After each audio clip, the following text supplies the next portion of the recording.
Final guys हाम्रो चाहिँ एउटा कोठा कम्प्लिट भइसकेको छ। यहाँनिर एउटा कोठा चाहिँ हानिसकेको छौँ हामीले। थोरै बाँकी छ। एउटा कोठा चाहिँ यहाँ फाइनल भइसकेको छ गाइज। यहाँनिर देख्न सक्नुहुन्छ तपाईँहरूले। यस्तो होस् यहाँ फल सिलिङ लाग्छ टक्क भोलि। यहाँ किनभने यहाँ टाल्दैछु चाहिँ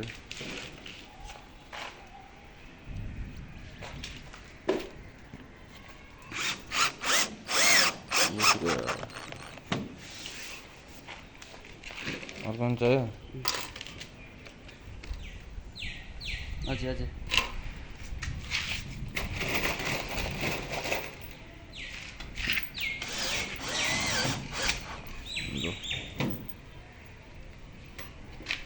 अब हामीले यहाँ ठोक्नु पर्ने छ गाइज। अब यहाँ ठोकेपछि चाहिँ टक्कसँगले रुम कम्प्लिट हुन्छ।